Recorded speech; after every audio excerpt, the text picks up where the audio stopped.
welcome to Saturday Morning Cartoons, the Collider weekly podcast for all things animation, including reviews and interviews. Coming to you from Isla Nublar, I'll be your co-host, Sean Paul Ellis.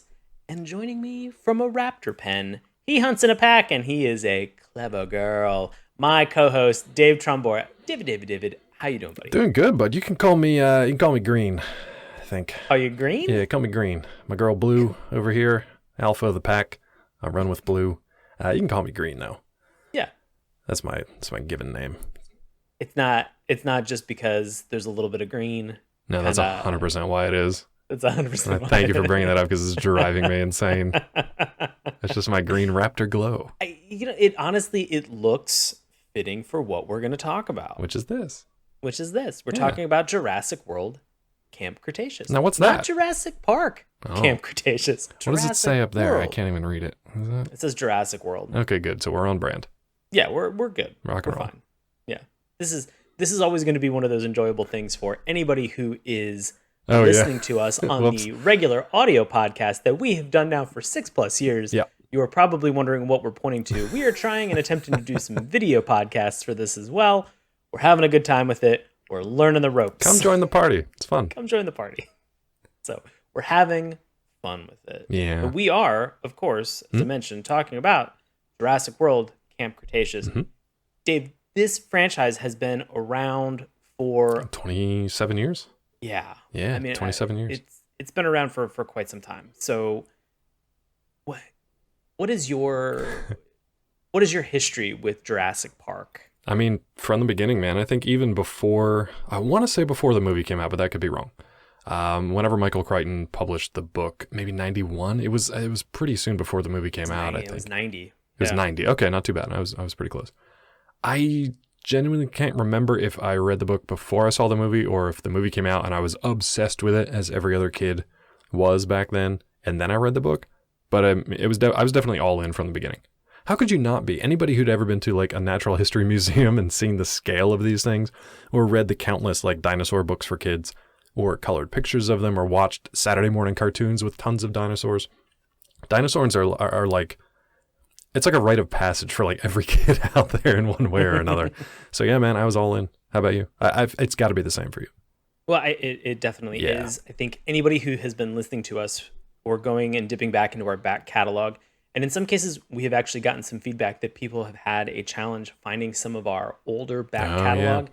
Don't worry. They're all on YouTube. All 286 plus episodes that we have are all on YouTube right now. Yep. Some of them are just not in the audio podcast stream. Right. But you can still find everything on YouTube. It's not like we're putting it behind a paywall. It's definitely not.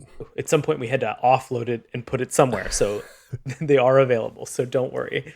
I'm in the same boat. It was the scale, the size, the intrigue, the fact that there was something on this planet that no longer existed, and we had evidence. We had something to think about and consider. How did these move? Like, what did they look like? What did they eat? What was their lifespan? Everything about it. I was so fascinated by the idea of there being this kind of a mystery where we had fossils, where we had things that we could actually begin to apply the scientific method and look at what was available. Always intrigued by that idea. How did they fit on the ark? How did they have enough space for all of them? 2x2.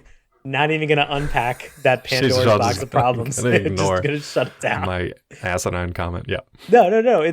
But I mean, it's fascinating. And people ask, well, Sean, why did you just reference and mention your back catalog? Because I think in the first year that we did Saturday morning cartoons, as we were sort of going through and identifying cartoons that Dave and I really wanted to talk about, that we wanted to get into discussions, 100% of mine were all dinosaur. It was just one after another, just like listing every dinosaur cartoon. Dino Riders, Cadillacs and Dinosaurs, which we didn't actually review until a couple years ago. It was a while, yeah. Dinosaurs, so good. I mean, there were Denver the Last Dinosaur, tons and tons of. We did Beast Wars, right?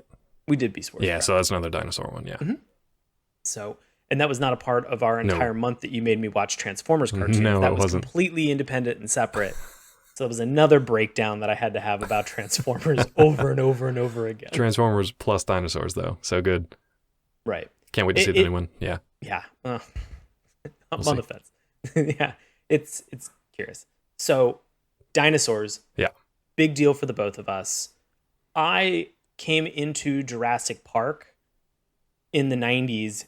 I was riding the bus, and there was a kid that was on the bus, I think, in the seat in front of me, that handed me like a paperback version of Jurassic Park and said, "Have you heard about this book? It's really cool." It was a plant from the publishing company. It was actually a 40-year-old guy. It just looked like a kid just passing out books in schools. It was Michael Crichton. Yeah. It was Michael Crichton, and he was on. It's wild. And he just kind of sold me on the whole idea, and he got me intrigued on it. He gave me a copy of the book and was like, "Go ahead and check it out and read it."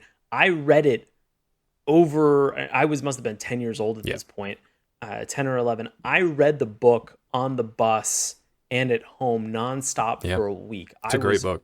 So intrigued, and I was so fascinated by everything that was going on. Even the format, the presentation of it, dinosaurs and stuff aside, like it's presented almost like scientific papers or logs, at least to intro each of the chapters. And I remember being kind of stunned by that as like a different way of writing. Like I hadn't seen that before. And that's something you can see a lot of in Crichton's books. R.I.P. Right. Yep. And you realize that the film itself came out in 93. So I have to think, if the book came out in 90, my friend on the bus must have happened in my brain somewhere between like age 11 and 13, because it definitely happened before the movie came out. Because I guess if it would have been in 90, he probably would have given me the hardbound copy of the book. Don't worry. I got the softbound copy. They printed I read the paperback, of them, though, so I wouldn't be surprised if they had a bunch of paperbacks out there. Yeah. So I remember reading and loving every moment of it, and I feel like in many cases it was ramping up to me actually going to see the movie. Oh, I thought you were going to say ramping up to you actually going to Jurassic Park, which is what every kid wanted to do. I mean, I think for most parts, yes. Yeah. You think about this, because then the moment that they came out with Lost World, the sequel book, I bought that and still have it as as a hardbound. Oh, okay. I've got both the paperback copies. I think they're downstairs, but yeah. And I was so excited about the prospect of being able to go back into this world and get back into it. And there's a part of me, and it was fun. I think the book was in some cases more enjoyable than the actual movie that we ended up watching. Yeah. So I kind of have broken down, if people aren't familiar with Jurassic Park. Now you're saying the franchise. Yeah, just the franchise, the movie franchise, just in general. Jurassic Park 1, the movie, the original 1993, really poses the question, what if we made a $1 trillion mistake? Jurassic Park 2, not the book, the movie, again, the film franchise, is like, what if we brought that $1 trillion mistake to San Diego? You might be thinking to yourself, from the first one. Haven't learned anything. There have been $0 trillion lessons at this point. We're just going to keep making mistakes. The third movie, just weirdly named just Jurassic Park 3. Yeah, they gave up. Kind of poses the question, what if we had a $1 trillion goof up that required a $1 trillion rescue mission back to the island? Just spending money hand over claw here, like just tons of money going. We then flash forward to a couple years ago where they decided and had the idea, why don't we put Chris Pratt on the island? Because at this point, we have still never learned from a $1 trillion mistake. Just the bills are just racking up at this point. Now, let me pause you there before you tell them your kind of, what was your anticipation for Jurassic World after having ridden through 3 Jurassic Park movies and 2 Jurassic Park books? I really would have thought that we would have learned something, that we would have learned anything about what we were doing.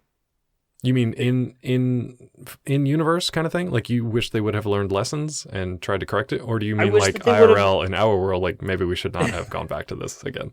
I mean, both. Okay. And then they're just, after watching Jurassic World, I thought this is a fun little bit of nostalgia that we've had a chance to kind of go back into and enjoy again. I did not think that this was going to start or kick off another trilogy of movies. Right. Is that sort of the same impression that you had as well, as I see you nodding your head? Yeah, it is. It was kind of like, when it first broke, I was like, that's cool. And then the more and more and more I saw from it, I was just kind of like, I don't think I want this. And then when I saw the actual movie, I was like, yeah, I 100% didn't really want this. I'm not super on board with the Jurassic World takes, especially some of the stuff they do in the most recent movie. And I think this is all important setup, and I know you're still in the middle of your list, but this is all an important setup for the cartoon we're going to talk about today and whether or not we think it's successful. And a lot of this, I'm going through sort of the history or the chronology of this too, because it's worth noting that the cartoon, Camp Cretaceous, takes place during that Jurassic World timeline. Right. We're not back in the 90s. We are pretty much contemporary, current, modern day. Yep. And it's not before Fallen Kingdom, which says, what if we sold genetically modified dinos on the black market? Man, that is not the direction I expected them to take at all in that movie. And I could do an entirely separate podcast about the WTF-ery of Fallen Kingdom and making, like, spoiler alert, I guess, like weird human dino clone creations. Like, you were talking about this earlier. This is my one gripe before I start to go, man, yelling at Cloud on this. You were talking earlier about how, like, the mystery and the fact that that dinosaurs existed and it was this whole ecosystem and culture and not civilization unless we're talking Dinotopia, but, so many different species that actually were extant and lived here millions of years ago, and we have evidence of them. To me, that's mind-blowing enough. You don't need to make mercenary, genetic enhanced dinos. You don't need to do it. Like, if you're doing that, that's a lack of imagination or a lack of understanding with the entirety of the pantheon of dino lore that's out there already. You don't need to do it. I mean, I guess if they're going to... Look, this movie franchise, if it gets us closer to Dino Riders or even Dinosaurs, I'm 100% on board. Go fully sci-fi if that's the way you want to do it. Don't do this kind of weird... I don't know. Anyway, I digress. That's just my griping about the Jurassic World movies. It's a good gripe. I'm never going to stop a good gripe for anything, Dave, so don't worry about it. But guess what? That gripe gets to continue. It does. Because at some point in the future, who knows when, we are going to have a Jurassic World Dominion that comes out. And at this point, the trajectory for this franchise, the only thing I can imagine is that we are going to merge this with the Fast and the Furious franchise. So. The Rock is going to play a dinosaur. John Cena is going to be a camo dino that nobody actually sees. Nice. Or, hear me out on this, Dominion, all right, Dominion could just be a dino park in space. Dave, you might be thinking, do we need Jurassic World Dinos on the moon? Yeah. Yes, we do. We had Jurassic World, now we have Jurassic Moon. Jurassic Moon, oh my God. Like, look, if you're going to go insane sci-fi with it, then honestly embrace the insane sci-fi of it. Go to another planet, for whatever reason, turn it into like a dinosaur sanctuary, allow people to travel there as like space colonists and space tourists, and they can go to this planet and live on a prehistoric Earth in which dinosaurs roam. That's pretty simple to me because you just let them roam this entire world. Not, why would you call it Jurassic World and then it's just another small island with a big lagoon, which I do love. Or go crazy, like you said, Fast and Furious, merge the Universal franchises together, man, and turn it into Dino Riders. That's Dino Riders. Throw the Universal monsters in there, because gang, come on. I mean, that franchise. Wolfman on a Triceratops. But honestly, like, I'm only slightly kidding. I would love to see a weird mashup of Fast and Furious and Jurassic Park, because that's Dino Riders. You essentially take cars and stuff kind of out of the equation, but you just mech up a bunch of dinosaurs and just ride them into battle. And I'm already giddy about the prospect of that potentially happening someday. I'm so on board with the entire idea. I mean, the word Dominion makes sense that they would throw that in Jurassic World part of the title.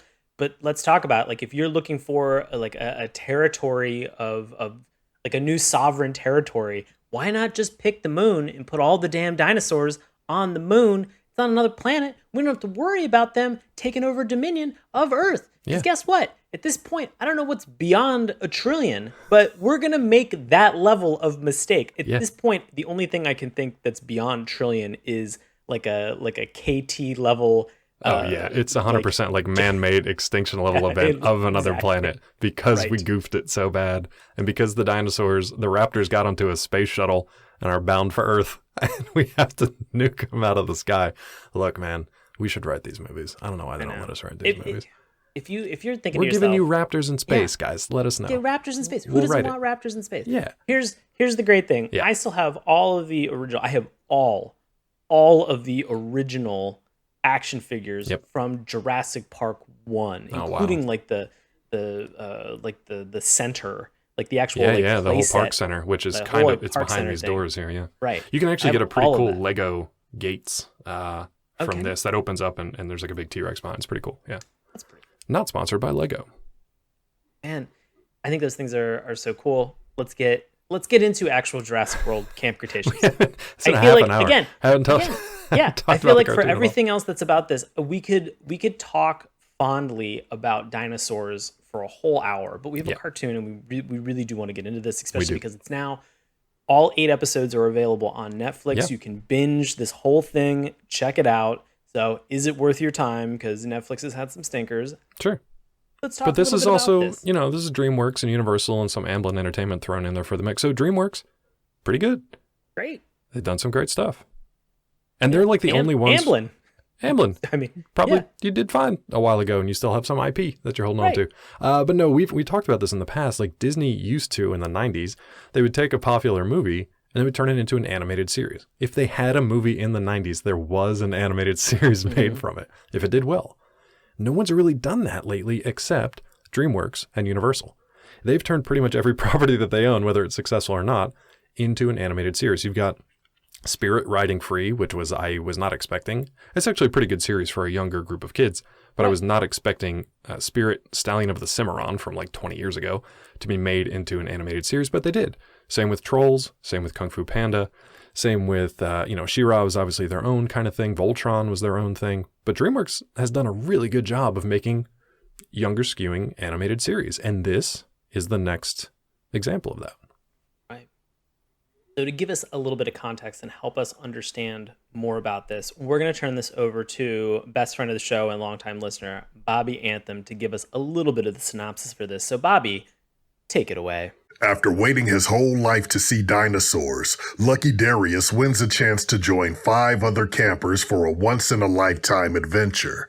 Jurassic World Camp Cretaceous follows a group of 6 teenagers chosen to travel to an adventure camp on the opposite side of Isla Nublar. But when dinosaurs wreak havoc across the island, the campers are stranded. Unable to reach the outside world, they'll need to go from strangers to friends to family if they're going to survive. Thank you, Bobby. As always, we appreciate it. Dave, Yeah. Where are we putting Bobby in Camp Cretaceous? We are going to get him far away from that actual park because he's going to get eaten. Yeah. Get out of there, Bobby. Go to the dinosaur moon. Something. Anything else. No, I'd put Bobby in kind of a... I don't know if I think he would be in charge of the whole thing. Maybe he would be like a sicentist who's actually a voice of dissent and reason to be like, hold on a second, idiots. This is $1 trillion mistake you're making again. Stop it. I'm going to put a stop to this. Yeah. Or if he would be an awesome kind of like dino wrangler, like Chris Pratt's character. I don't know. I think he could. I think he could do both. Like a Robert Muldoon style character. He's a Robert Muldoon. Yeah, I like it. I don't know. No, I was going to say either a Robert Muldoon character, or I would have him as the head camp counselor who actually speaks reasonably about all the problems and says, "Please, please take caution with all of this. Why are we bringing 6 kids into a murder park?" It's a great question, and for it's an something extended period of time. We're going to try to answer today as we get into it. Yikes! Which category do you think that little nugget is going to fall in? I don't know. I'm there's a lot of nuggets that we have to a lot of nuggets, dino nuggets. Yep. To get into those dino nuggets, we are going to talk about the spaghetti western dinosaur movie from Clint Eastwood. No, I'm just kidding. We're going to talk about the good, the bad, and the LOL. We're going to talk about the good, things that we really like about this show, reasons that you should check it out and watch it. The bad, there might be some issues, things that didn't really resonate with us. We'll get into it. We'll talk about it. And then finally, the LOL. We'll talk about things that made us laugh, whether it was intentional or unintentional for the show. We kind of want to preface this with saying, in some cases, Dave and I are making snap decisions about these shows based off of a listener suggestion. And let's be realistic. We don't have, all the time in the world sometimes to go back and watch 65 episodes of a cartoon if it's out there. Sometimes. I wish. Oof. Sometimes, yeah. That's the dream. But in many cases, we make snap decisions based off of 1 or 2 episodes. In this case, we have actually both watched all 8 episodes of Jurassic World Camp Cretaceous. So I feel like I'm a dino expert now, or at least just an expert in being able to talk about this show. Right.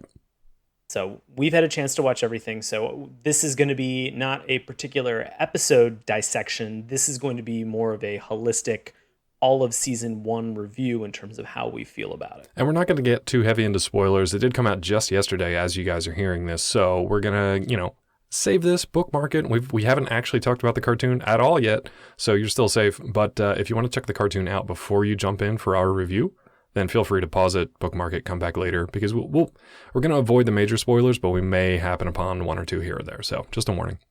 I may have like a monologue that happens at some point, but don't worry, the monologue's not super spoilery. Oh, you mean like either. Where the genetically enhanced T-Rex has a full-on dance scene and monologue? That spoiler? I'll be honest with you, that was great, and I did not expect Indominus Rex to dance to the Macarena, but good on him, because he's got those little arms that he can actually do it. He did a great job. Did a great job. That doesn't actually happen. It does not. we want to preface all of this with the understanding that a lot of time, blood, sweat, energy, especially money, politics, trillions of dollars. So much money. These are $1 trillion cartoons that we're reviewing. I would love to see a $1 trillion cartoon someday. Go to our Patreon and help us make that happen. If you raise $1 trillion, we will make one cartoon from it. Right. Yeah. So looking at all of these things that they have that are available, and all of the kind of ways that we're going to review this, we understand that a lot of people put time into doing this. If you disagree with us, our call to action to you is a couple things. Yeah. One, message us and say, hey, I actually disagree with you, and here's an episode that I think you guys should rewatch again from season 1, Sure. and here's why.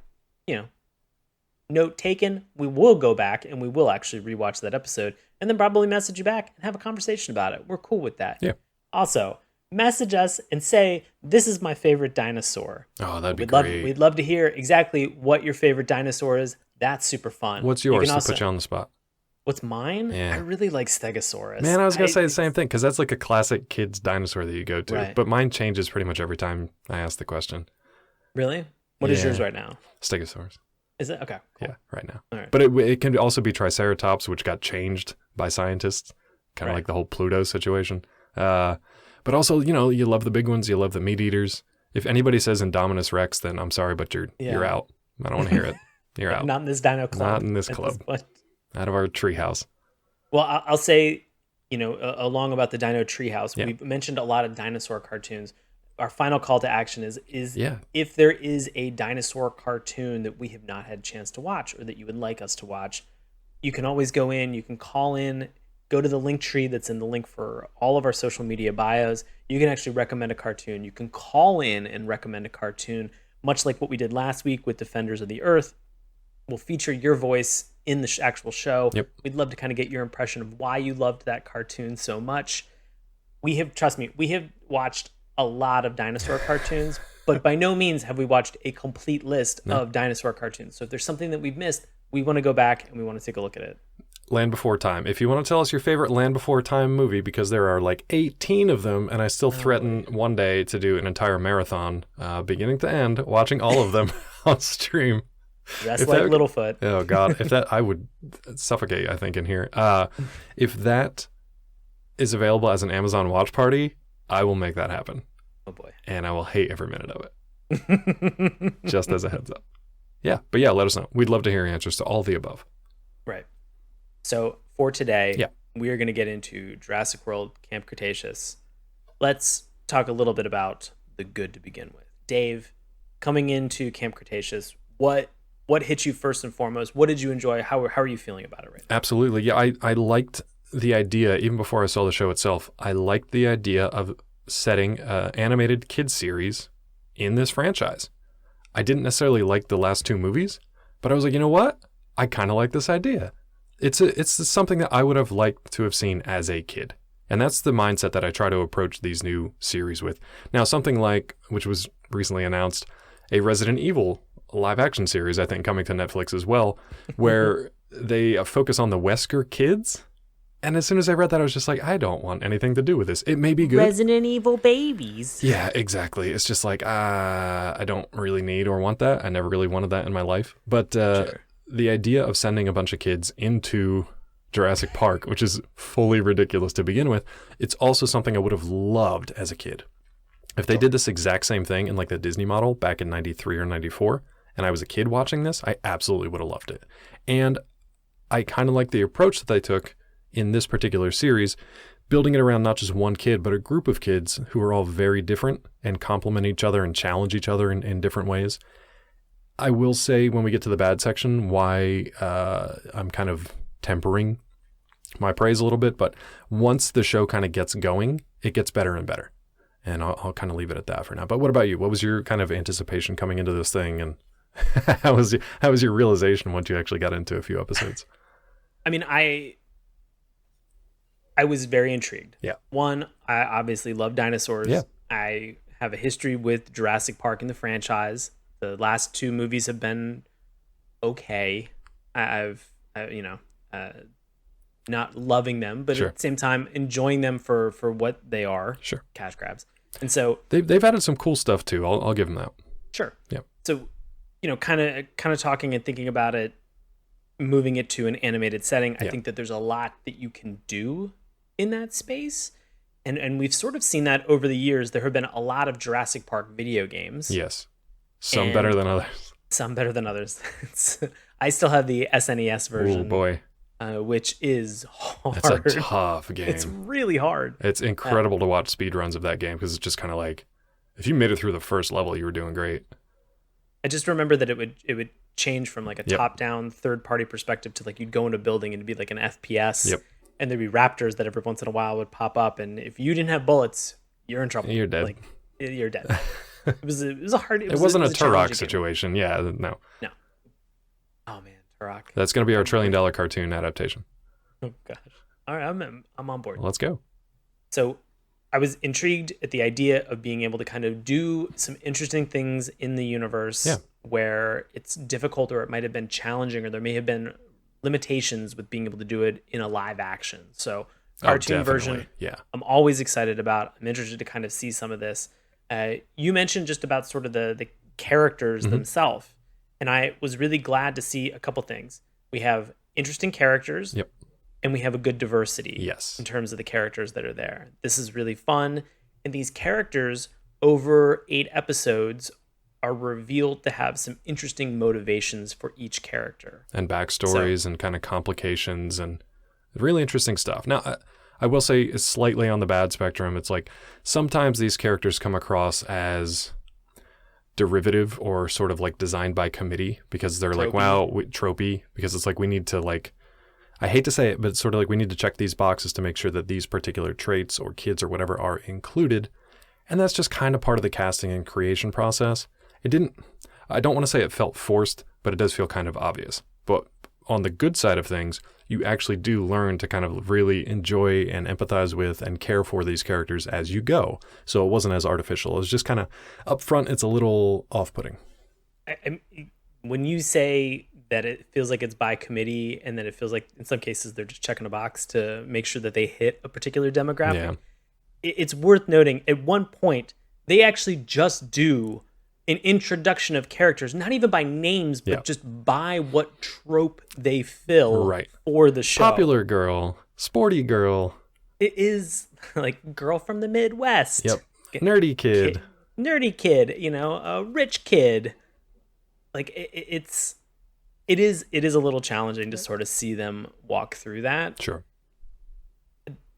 The thing that you don't get, obviously, is that backstory. Right. That's kind of one of those, if you are a patient viewer and you're able to get through all 8 episodes, you're rewarded in many cases because you get that sort of complete picture beyond just those surface areas tropes. And I will say, for good or for bad, in many cases when you are introduced as a child or sometimes even as an adult, you kind of say, oh, well, I'm putting that person into that bucket for better or for worse, as a way to kind of try to identify or understand how you can relate, how you can identify, and maybe sort of where you stand with that particular friend or that person that you're meeting. It's understandable. We all have sometimes that like subconscious bias that we sort of throw or we lump on top of these things. But I think you need to do it for these kids too, because it is a younger skewing show. It is for younger kids, not preschool or anything, but like around 10, let's say 10 to 12 age. So for those kids, like, yeah, if you introduce those brief kind of character traits, and you have a high level view of what these characters are, and you can kind of understand them quickly, and then you learn what their story is over time. But yeah. We have Darius, Yeah. who it's been his lifelong dream to be able to come to the park, and some of the backstory is relating to his dad, is relating to some issues and some things that happened with his father. Yeah. So, a big part of him getting here is the idea that he has been able to beat this very challenging video game. Yeah, which we were just and talking relate. about. Yeah. Yeah, exactly. He beat Jurassic Park for the SNES, and as a result, he got to come to Camp Cretaceous as a reward. I will say on the Netflix, if you guys go to the Netflix page, the synopsis there, it says that, he was lucky. I disagree with that. He wasn't lucky. He put hours and hours and hours of research, of practice, of, thinking outside the box and trying to do different things. Even when everybody else around him was, including his older brother, was kind of just like, you got to give it up, man. Like, you're just wasting your time at that game. You should go out and have fun with friends. You should stop being obsessed with dinosaurs. You should just go do your own thing. And his brother was supportive of him. He was just trying to, like, sort of let him down easy and just be like, don't get your hopes up because this is really challenging and it may not pay off anyway.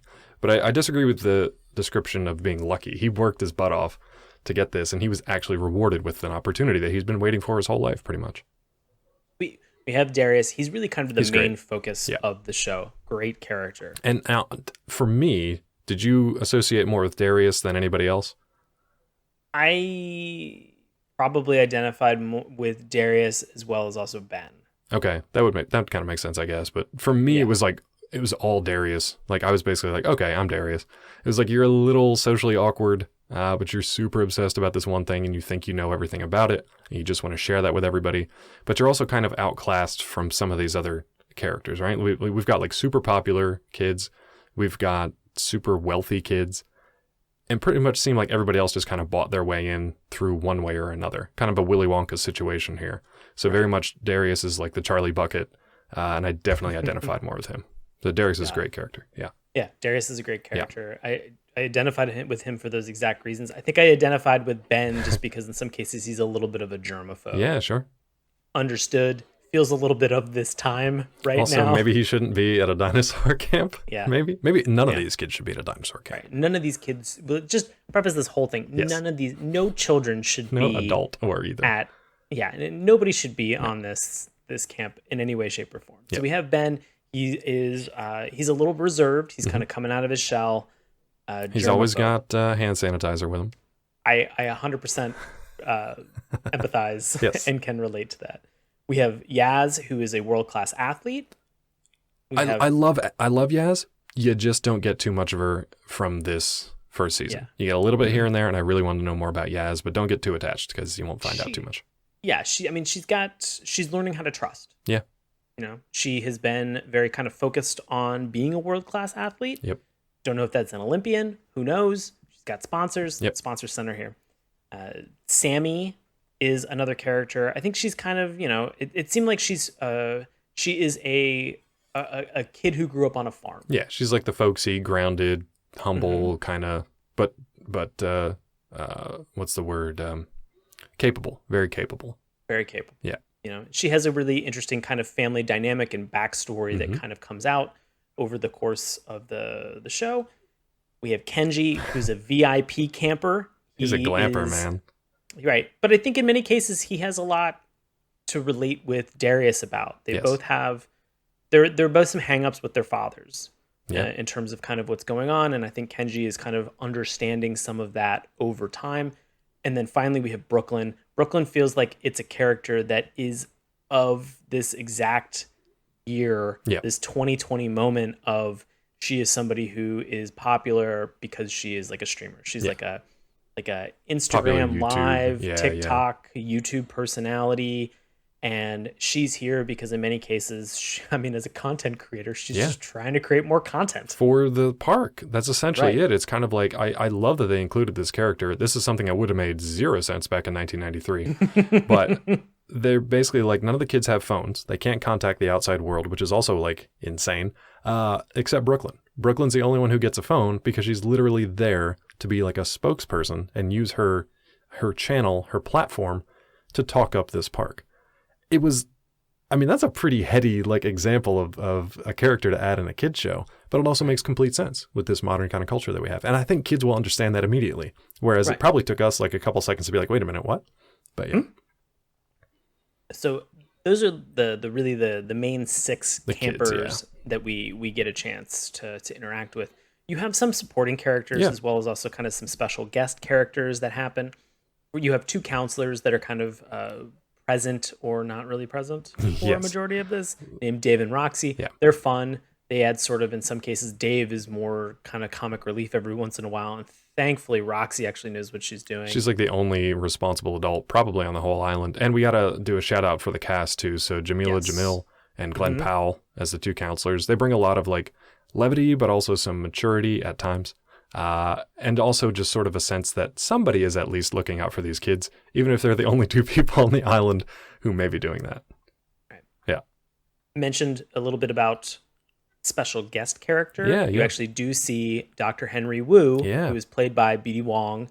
I don't believe it's voiced by B.D. Wong in the actual Camp Cretaceous show, but you do get a chance to see this very notable character that you kind of recognize, which it's funny now thinking about it that this falls in terms of the Jurassic World frame, because if this was to go kind of beyond into, was it Fallen Kingdom, makes a little bit more sense maybe why this character wouldn't be available in terms of some of the things that happened. And I think this character is one that I'd like to go back to Jurassic Park and then kind of watch just like give me a Dr. Wu cut of the like 10 minutes total that they've been in all the movies, because I want to be like, how did you go from this to this? Like, how did you start here and go here? That's one thing I don't quite get with this franchise, but I like that they included the character in this game. And there are nods to other characters in the franchise too. So there are mentions of the other scientists. There are mentions of the other sort of, shall we say, what's Bryce Dallas Howard's character's name? She's also mentioned in here too, because the counselors have like a special connection with some of the higher ups from the franchise. So they may not appear on screen and they're not voiced yet. We may see that in future seasons, but they have a presence in this world. It's not like they've just been totally forgotten. They are including some of the lore and the mythology and the characters within this cartoon too. So they tie it together. And Ms. Howard's character, her name is Claire. Yes, Claire. So they name drop her a few different times, and they kind of hold her up as almost this like ideal, which is a little strange. But I like that they mention her character. Yeah. Right. So they, we have these fun nods that are in there. Something else that's really fun, just kind of about the opening, Dave, and we've talked about this before recently. Yeah. Especially for the Mummy. Yeah. Correct. Talked about this for the Mummy Best cartoon. Part of that cartoon. Best part of that cartoon. We have the Universal logo introduced at the beginning of the show. Which is unusual. Brings you in, kind of reminds you that Universal still has like a financial, that they haven't learned in any way, shape, or form that they're making trillion-dollar mistakes. But I like it because you rarely see that unless it's specifically for like a Universal branded TV production company, which this isn't. It's the Universal Pictures logo. So it would sort of be like you're watching a movie. You're going into like a franchised movie. So I kind of like that. I like that they did that with The Mummy, and I like that they do that here. I thought that was kind of a cool inclusion. It was pretty neat. Right. We mentioned the characters. The voice acting is great. They're really good. In this is really good. I want to mention as a positive the animation. DreamWorks. Sure. Yeah. Great job in terms of the animation. The characters are fun. They're expressive. The dinosaurs are exciting. Dinosaurs are great. They look how you think the dinosaurs would look in real life, which is terrifying. Yeah. And so they're very fun. That's there. I kind of wanted to begin to pivot, Dave. Ooh, can we, before we do that, touch on animation a little bit? We can. But I wanted to pivot on sort of like the idea of action. So if you have anything else before, how are you feeling about some of the good? Yeah, so a couple final points in the good section. Just talking about casting again. Sean, I think it's Jambroni, or maybe it's just Jambrone from Goldberg's. A great job as Ben Pincus in this. He's kind of a standout for me because it's a character that requires a little bit more, I guess, nuance to kind of feel for, to empathize with. You could be easily annoyed by this character, but the fact that you can eventually kind of like, yeah, that's testament to a good performance, I think. And then also beyond that, the animation. I didn't so much like the animation of the kids at first. It felt like they were cutting a couple corners here and there because it felt like they were focusing more on the dinosaurs. The dinosaurs look great individually. They move great. They look great. They're terrifying. They look more kind of like fully realized in this world. You know what I mean? They don't, so it's like the animation of the dinosaurs doesn't quite match the animation of the kids. They don't look like they're two beings kind of in the same world. But the dinosaurs themselves look great. When they move in packs and herds, you can kind of see the copy paste. They just kind of like, they're evenly spaced, and they kind of like, they have the same number of them all kind of scattered out on a field. So with the animation, I'll take it to task a little bit. But for the most part, overall, it was really solid. And I think that takes us into the action section here. Yeah. So the action on this, there is a decent amount of action in all 8 episodes that you would imagine comes with consequences along with a title like Jurassic. Well, just kind of as a part of the package of a Jurassic World franchise or an entry into that franchise. There is a lot of good action, and I'll say one of the things which is kind of good/bad for me is that people die in this cartoon. Now, is that good or bad for you? So it's a good thing because it's realistic. It's a good thing that people die because stuff goes. Well, I know. That. Like from the franchise, I'm just giving you a hard time. Like from the franchise itself, like it was meant as a like take this seriously. These are like carnivorous animals or just giant animals that could just stomp on you at any given moment. Right. It's a dangerous place, and I'm with you. I'm glad that the cartoon at least kind of honored that. Like, yeah, this is still a very dangerous place to be. It's extremely dangerous. A lot of things do not go well for all 8 episodes. For the adults mostly, yeah. Yeah, for the adults mostly. But for the most part, it's completely ignored. Yeah. These kids are, in some cases, watching gruesome acts that are happening, and they're like moving on. That's sort of the impression that I got, is that you see at some point Ben walks past a Jeep that has been flipped over that had people in it, and they are murdered. They are dino murdered. To their credit, they don't show this on screen because it is still a kid's show, but it's almost like the suggestion of it is almost worse than actually showing it on screen. Yeah. Because it's kind of like you'll see a dinosaur, like, I don't know, kick a car or whatever, and it'll flip and then kind of skid behind some bushes, and then the dinosaur will just kind of like jump onto the car and sort of like start tearing at it, and it's kind of distressing because you don't really know what's going on, but you obviously know what's happening. And then to see these kids sort of react to it, but not really have any real reactions, or just be like, we need to get the F out of here. Like, this is not a safe place to be. They just kind of move from one station to the next without any real consequences. That was a little weird. Yeah. So you bring up 2 great points about this. Is just, one is just kind of the harbor tour aspect of this cartoon, now that we're kind of moving into the bad. And the other part of it is just the risk or the consequence. When I started watching this, I immediately messaged Dave after the first episode, and I said, these kids are all dead, right? Like 8 episodes in, these kids are, there's no way a bold choice that they could make it through all of this. These kids are dead.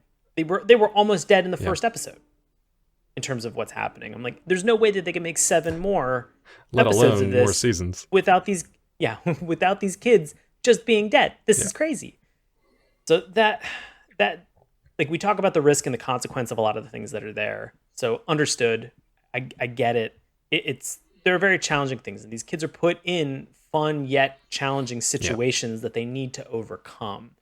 The thing that I mentioned about the harbor tour, if you're not familiar with that idea or that concept, is that really kind of, in many cases, the consequence, or sort of, again, the fun kind of things that they get thrown into that they have to overcome, feels like it is, if you've ever been like on the Disney ride, and I can't like Pirates of the Caribbean or any of the water kind of rides, or like the Disney cruise ship, Jungle Cruise. Thank you.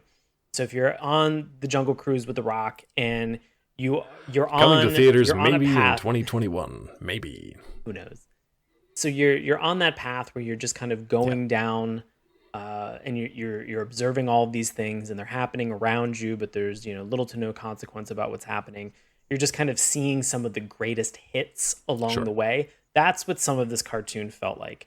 Is They wanted to say, hey, remember all the cool stuff from all of the 5 movies and then all of the really hard video games that Sean played when he was a kid?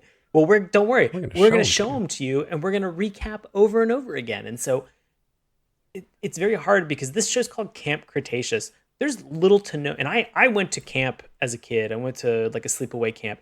There's almost no camp stuff in this cartoon. Literally, like, spoiler alert, their camps, quote unquote, pretty much get destroyed early on. Like, they're not in it very long until their camps are destroyed. So they have to kind of go on the run. Yeah. And so then once they're on the run, this is where you kind of get a little bit of a harbor tour before they go on the run. But then after they're on the run, it is straight, here's a thing, here's the thing, here's the thing. But it almost turns into like a horror movie at that point too, because it's like there's like a killer loose in the park that's trying to kill them. There's multiple ones. Yeah. There are hundreds of killers that are and loose. 6 kids and 2 adult counselors. This is just Jurassic Murder World is what they've fallen into. It takes a turn maybe halfway through, and it goes from being a sort of like learn about dinosaurs and have fun at camp to like you need to run for your life and do anything, make weapons, just get out, and no one's coming to help you. Yeah. It really does take a weird turn. I want to talk about the harbor tour real quick. Yeah. I like the idea that they did this because I do want to see everything that's from the franchise. I do, but I want there to be consequences. And I think that's my main sticking point is that there's not really consequences. So it's like, yeah, we stopped by the lagoon and we almost died. There's no real consequences beyond that except that they survived and moved on to the next thing. So yeah, it did kind of feel like they were just making stops along the way and not really stopping for the most part to think about and talk about and discuss all the insanity that had happened. And it's not that they're not trying to find a way out. They desperately are.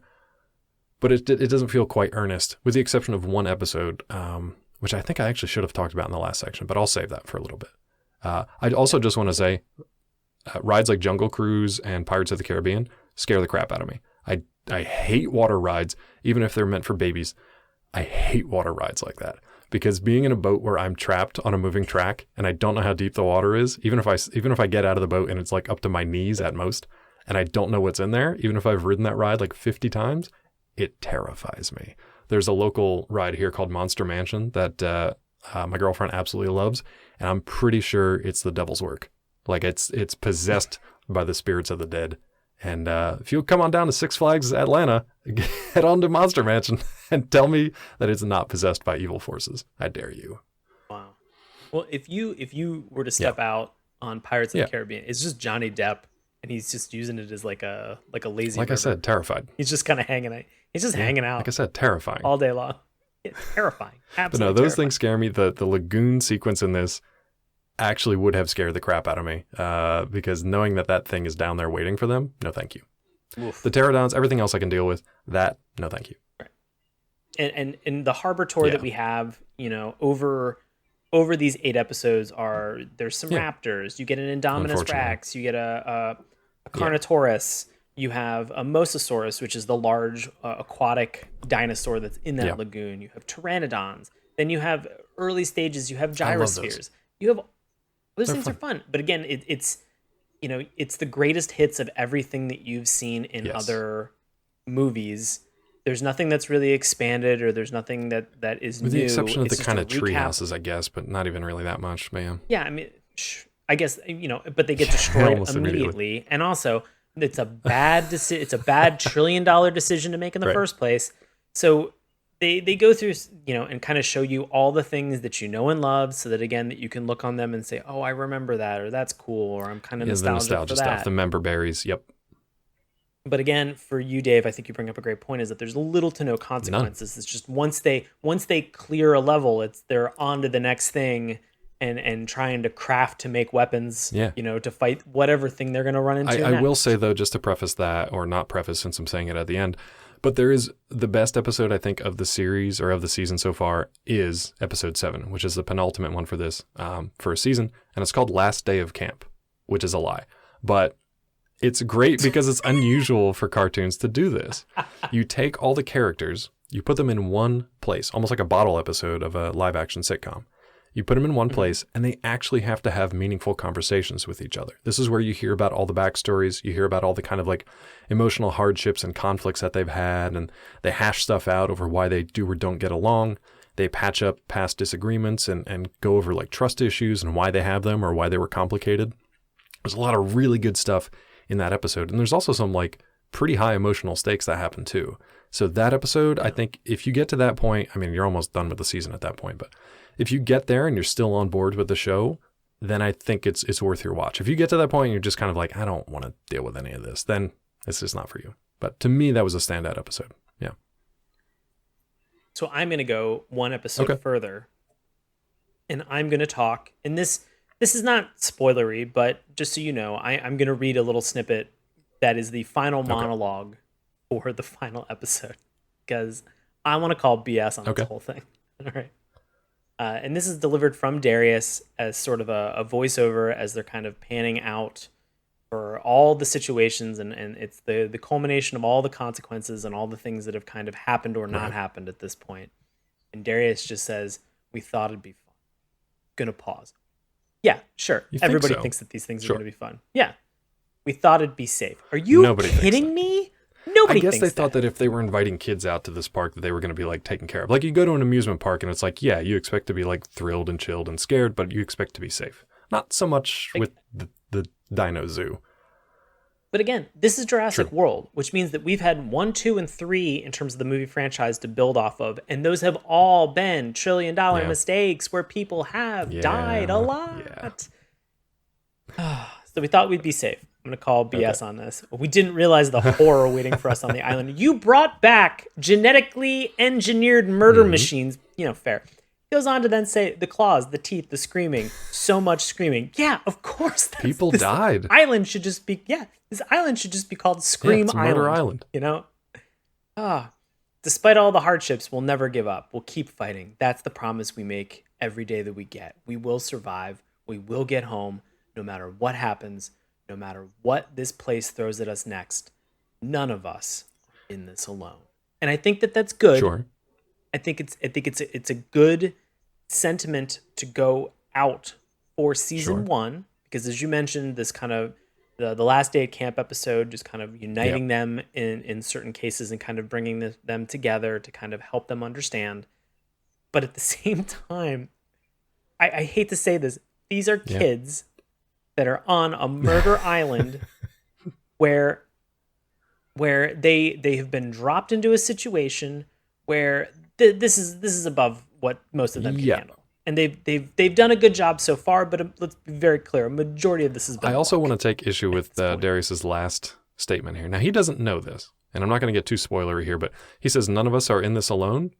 100%. There's one character who's 1 billion% on their own. Maybe the other kids don't know that yet, so I can't take them to task on that. But we, as viewers and adults, know that there's one character who's in pretty bad shape. If you would think to yourself, man, this is like a no kid left behind kind of a camp. Oh, no. They will not immediately leave you behind. Right. Every man for himself. There have been moments that have been in this where they're just like, ugh, that person, we should just get rid of them and cut bait because the survival of the rest of the group is at stake now. And I think that's one of the weirdest things is that some of these lives are very expendable. So it's sort of like the red shirts. Yeah. And they're like the adult caretakers, with the exception of like 2 counselors, are just kind of like, well, somebody had to get eaten. You knew it was going to happen. So it was just Jerry and Ben over there. Why did I pick Ben and Jerry? Now I want ice cream. I don't know. I'm very hungry. Talking about dinos eating people makes me hungry. True. It's interesting because in the way that they kind of end this season, it's clearly teed up for a second season. Definitely. And there's a big part of me that thinks, what are they going to turn this into next? Is this a Lord of the Flies / Castaways situation that they've created for themselves? And I mean, I guess that's fun, but at the same time, it's challenging. It's challenging because you've worked 8 episodes and you've finally gotten that backstory that you want. They've patched up a bunch of stuff. Some people have gotten left behind. So there are some consequences to kind of their actions that they've taken at this point. But it's interesting. You know, you kind of go out on this note of just, we're going to overcome these things. You have almost died if there's 8 episodes, you've probably almost died twice every least, episode, if not more. Definitely. In different ways. Yeah.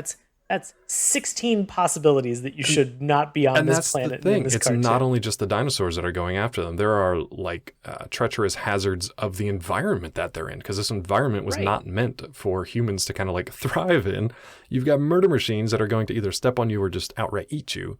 But you've also got, there's like electrical hazards and water hazards and mudslides and volcanoes and all kinds of stuff that's going on. So these kids are way in over their heads. Here's one of the biggest challenges in Jurassic World to begin with. Doors. Dinosaurs can use them. Humans rarely can. It's kind of an interesting paradox there. It's crazy to think that like doors end up being one of the biggest challenges in this entire series. Well, even in the franchise, they're more treacherous for humans than they are for dinosaurs. Yeah, it's crazy to think that a door is going to be the biggest challenge that these kids are going to have for a majority of I these will episodes. say, though, that I'm actually excited to see what they do in season 2, because I want to see how they kind of get out of this, or if they've written themselves into a corner, or if they've just set it up that there's some really interesting stuff that they do, or if it just gets bonkers, like they just have somebody come in and like rescue them, and then all of a sudden it completely pivots to something else. Like it has to be a dinosaur rescue mission, or it has to be, there are other people that trapped was Jurassic Park 3. But that's what I'm saying. Like they could just take that and do the continued harbor tour and just kind of revisit stuff they've done earlier. So that'll determine whether or not I'm on board with season 2. Yeah. I know. I'm worried about just the rehash. I kind of want to get to the point where Darius is just like taking the blood of a raptor he just killed and just like smearing it on his eyes. And then he puts like a raptor claw on the end of a stick. And then he's just like the new fighter. And it becomes Kipo in the Edge of the Wonder Beast. Yeah, exactly. Kipo. Yep. That's what I was like, where have I seen that before? Oh, Kipo. That's Wolf. Yeah. It's Wolf in Kipo. Again, another DreamWorks. Exactly. So but I'd be kind of okay with that. And then if it becomes Dino Riders, I mean, how can I not be on board? If it becomes Fast in the Dinos. Sure, Dinos, Furious, Dinos, something. We'll workshop it. It'll be fine. Yeah. Don't worry. We'll Furious Rex. We'll committee the hell out of this. See how easy that was? Oh, Furious, Guys, perfect. We got this. Easy. Give us $1 trillion. Because we're going to make mistakes. So that's all I think I have. I think that the final note that I have about Bad is that there's no theme song for this. Yeah. It's really just a long wind up to what Dave is pointing to behind him, which is the Camp Cretaceous Jurassic World sort of gates. Entrance gates, yes.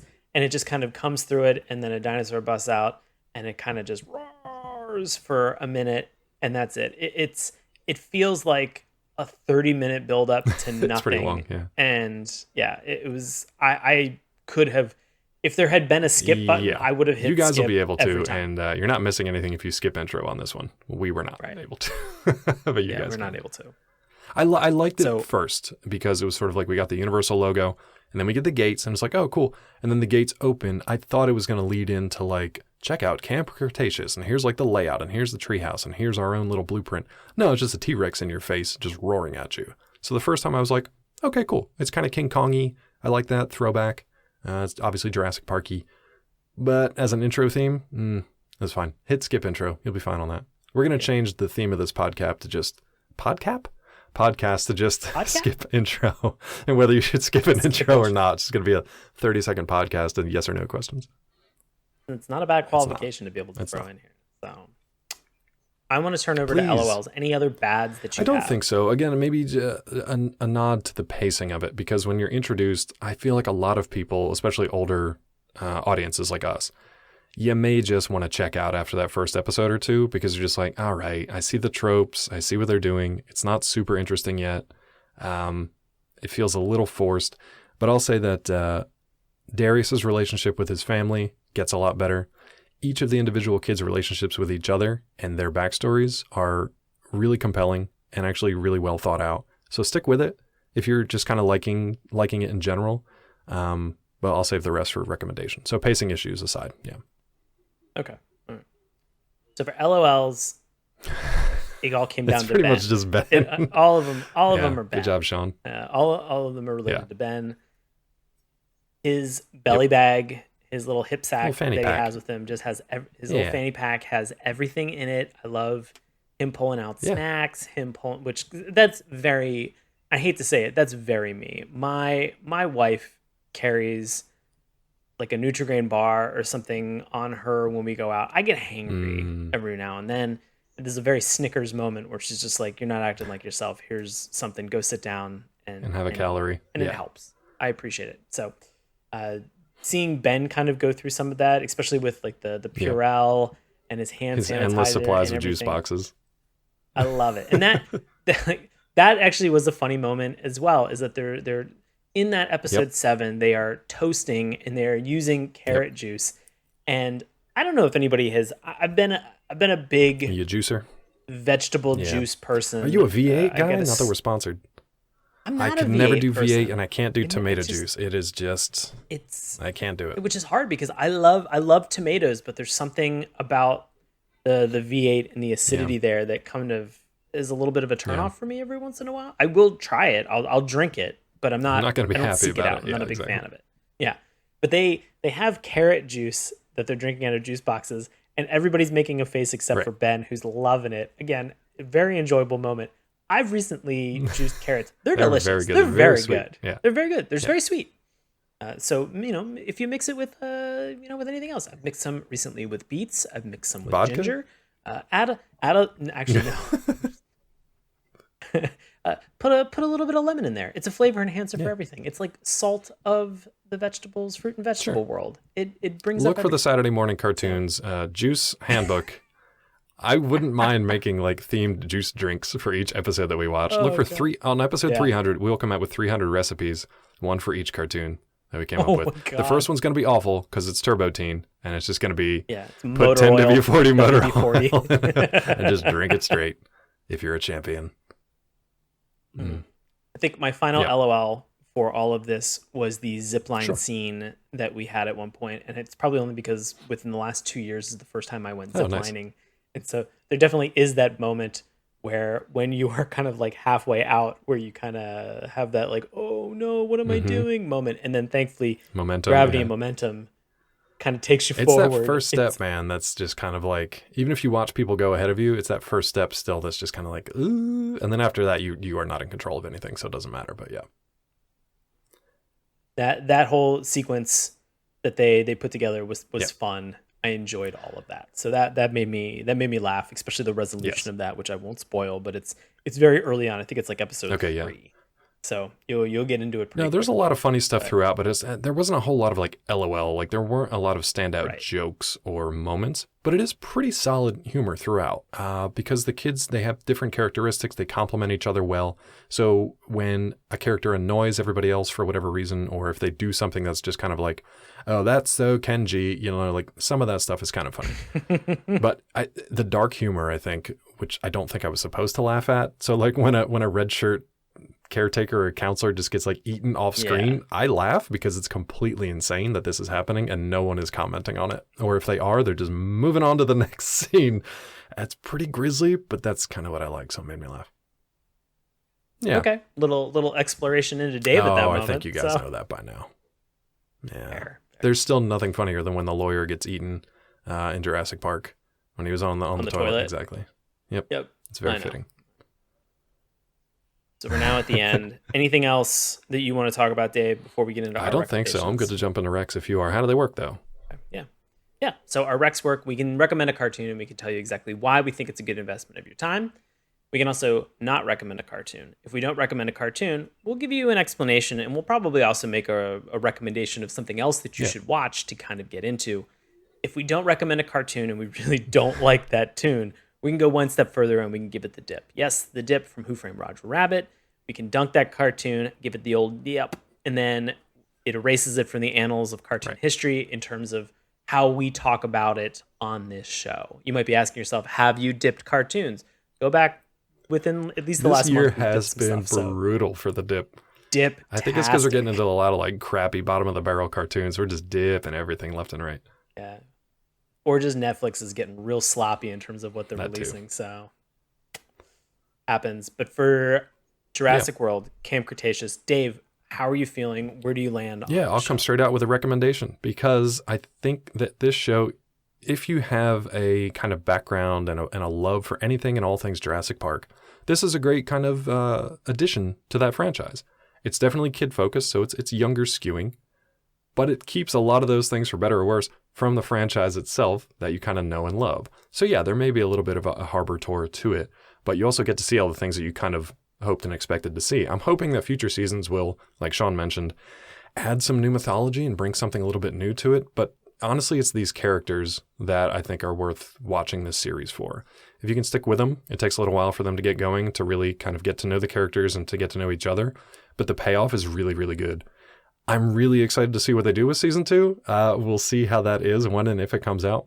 But yeah, I'd say definitely go check this out. You'll know within a couple of episodes if you're really on board or if you need to kind of maybe let it sit and cool for a little bit. But for my personal opinion, I say check it out. What about you? I'm going to recommend as well. I wasn't sure if you would be. And it's interesting because as I was watching this and texting Dave, and we were having a quick chat back and forth about this, his recommendation was just sit with it and make it through the first season.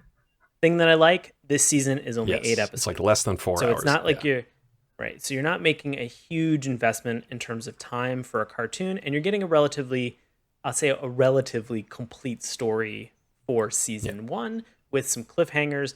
And, there's even, if you stay past that Darius monologue that I mentioned, you get a little bit of a stinger for kind of what you can expect for season 2 in terms of what's going to happen. So I'm interested, I think, for some of the same reasons that you mentioned, Dave. I'd like to see where this kind of goes to. I would love, and the characters, regardless of the amount of time that it took for them to ramp up, I think are still interesting. I'm curious about the resolution of their story. Bumpy. And Bumpy. We didn't talk about Bumpy's Bumpy. Great. Bumpy's a mascot. Our fun little dino little friend. Not quite symmetrical dinosaur, bud. Love it. Exactly. So I'm curious to kind of see where this goes and where this ends. If this goes beyond a season 2, I will be frustrated. This seems like it has. This show to me feels like it has 4 episodes left, really, max. And then I'm cool with just closing the book on it. I don't know that it's gonna have more, and I feel like if they go another 8 episodes, it's gonna be another harbor tour of the park again. Which, guess what? You just did a damn harbor tour. So yeah, what's left? That's a good question. Like, we've seen pretty much everything. That's my biggest thing, is that like we've had all the greatest hits. So are they going to do like dino fights at some point in this? Is this going to be like Dino UFC? I could say the same thing. Would you want that? You want to watch Dino UFC? Yeah, I would. That's basically the plot of Dinosaurs. I would have said the same thing about Jurassic World, though, when that came out. I'm like, we've already done this. We don't really need to see more. But it's clear that, I still think I was right, that we didn't need to see more. But clearly, millions of people around the world still want more from this. So I think there could be interesting story to mine if they really focus on the character dynamics and relationships. They could have something there. They just need to do something a little new, a little fresh. Maybe bridge Fallen Kingdom to Dominion somehow. Give us a little tease of what's to come. Something. But yeah, we need a little bit more on the mythology front. But the characters are great, including Bumpy. Or just the why. Why we keep going back to this park and continue to constantly have. And you might be saying, well, Sean, they've probably made over $1 billion. Oh, clearly, well more than that. Yeah. They made a ton. And I get that. Money. They haven't made podcast money yet, but they're doing okay. Slow down, Dave. What do you mean? So, but like we keep going back and getting a rehash of the same thing over and over again. There needs to be something that's new or interesting. And if it's the relationships and the dynamic of these kids, I'm curious about that. That could be enough to keep me going. Is like the bioluminescent dinosaurs that we saw at one point, I don't know, is that going to keep me coming back for more? Great. You got black light dinos. I don't really the weird care. Like genetic it's a cool enhancement shot. Mess around. Yeah, it's a cool thing to add in an animated show. And who knows, maybe they'll pop up, and maybe they have in the movie version. But it's stuff like that it's kind of like, cool, you made like creepy crawlers, but you made the glow-in-the-dark edition. Like, it's the same bug in the same mold. You just added phosphorescent dye to it. Like, I don't really care that much. Yeah. It's a good toy. Creepy crawlers. That's the first thing that came to mind. But it's like, great. Yeah, stuff like that is fine. But again, to me, it comes back to the characters, and hopefully they do a good job. They do a good service for these characters because it's a good setup. Right. I think we got four episodes left in us for this show, and then just that's it. We'll see you at 300. I think that's buy the cookbook. Maybe do an epilogue and it's a 5, and we make it a baker's dozen. We make Jurassic Bakery, and then it's just close the book on this show. I don't know that it's going to have much above and beyond that. We'll see. So. Well, that's our recommendation. We're saying go and check it out. Obviously, with the cautionary tale of you might have to struggle through a couple episodes in order to get there, but the payoff is fun and enjoyable. As we mentioned, there's a lot of action. There's a lot of things that you're going to remember, recognize that are interesting, and it does kind of shift tones from like, hey, you're at a camp to like, hey, you're in a horror movie, and that is fun. It really does. So it does have those caveats. So that's it. That's it for Jurassic World. Camp Cretaceous. Man, you heard him on this episode. Our friend Bobby Anthem. You can hear him on his paranormal podcast, Inhuman Experience, with his co-host Bobby Blades. You can also find him on Twitter at IEXP_podcast. And Bobby has a solo show, In Search of My Lost Soul, that's in the exact same stream as Inhuman Experience. 100% worth the listen. You can find that show, Inhuman Experience, anywhere that you listen to podcasts, Apple Podcasts, Stitcher, all those places. Dave, what do you Mostly the same old stuff, bud. You can still find me over at collider.com, where I'm editor for the games and animation segments. I'm also a brand new Twitch affiliate, so you can find me on Twitch at twitch.tv/DrClawMD. You can also chat me up on Twitter at DrClawMD. And if you're the reading sort and don't want to talk to anybody, just like me, you can read The Science of Breaking Bad from MIT Press, available on Amazon. Coming soon to a big screen near you, maybe featuring meth dinosaurs. I don't know where I was going with that. What's new with you, bud? Oh, boy. Heisen, yeah, that's good. Heisen Rex. Dinoberg? Dinoberg's good too. Yeah, that works. We'll work it out. We'll workshop it. He is the dino that knocks. With his tiny arms. Thank you. What's new with you? Well, same old. I do live improv comedy in Washington, D.C. with a group that's called Knox. How does that work during current pandemic? Man, we do them over Facebook Live or YouTube Live. So you can check it out there. You can find tickets and times. All these shows are free. witdc.org. Enjoy them in the comfort of your living room. You don't have to go anywhere. You can also check us out on Twitter and Instagram at Sean Paul Ellis. If you are a listener of the show, reach out, say hello. I will follow back. I'm not a weirdo. I'll have a conversation. I promise. And you can also check out my improvised comedy podcast that is called The Bureau. Yes, The Bureau, like the FBI, like the Federal Bureau of Investigation. It poses the question, what do 4 people who work at the FBI who suddenly decided that they wanted to start a podcast sound like? It is 100% improvised comedy podcast that we do with friends that have been on the show, such as Isabel Galbraith, Jamal Newman, and our friend Jesse Chimes. Check it out anywhere that you listen to podcasts, The Bureau. Want to support us? You are too kind. $1 trillion. You can go, $1 trillion, which you can donate on our Patreon. You can go to Patreon and you can search Saturday Morning Cartoons. Just remember, it's morning with a U. Tell a friend. It's probably easier than trying to figure out Apple iTunes and what the recommendation engine is. That's fine. We've been doing this for a long time that we feel that we have enough episodes that a friend is probably going to say, I remember this one cartoon with a dinosaur in it. Sean has probably recommended that we talk about it at some point. You can check us out on Twitter. Slide into our DMs at Morning Tunes. Just remember that's morning with you. Check us out on Instagram and Facebook, Saturday Morning Cartoons. Drop us an old-fashioned email, saturdaymorningcartoons@gmail.com. You can also find all of these links in the link tree, which is in the bio for all of our social media sites, which is how you can recommend a cartoon via Google form, or as you've seen on recent episodes, such as Defenders of the Earth, you can call in and leave a message. We'll include it in the show. We love hearing from you. And as always, you can listen to us on YouTube, Apple Podcasts, iTunes, Stitcher, Google Play, Spotify, anywhere fine podcasts are sold. Thank you so much for listening. We appreciate it. And we're just gonna, Dave, I opened up this Dino chocolate and had a golden ticket to be able to go to Do you get a +1? Yeah, I got a +1. You want to go? You're not going to take your wife to be murdered on an island? I'm not taking anybody to get murdered on this island. I would give that ticket to somebody. This is going to be a different experience. This time's it'll be third different. Time's the charm. We're going to the moon. Look, if they say I can ride a dinosaur with freaking lasers on its head, I'm in. Let's go. Well, I feel like you're going to be upset, but let's go check it out. Anyway. Thank you guys so much for listening. We'll talk See to you on next week. Murder Island.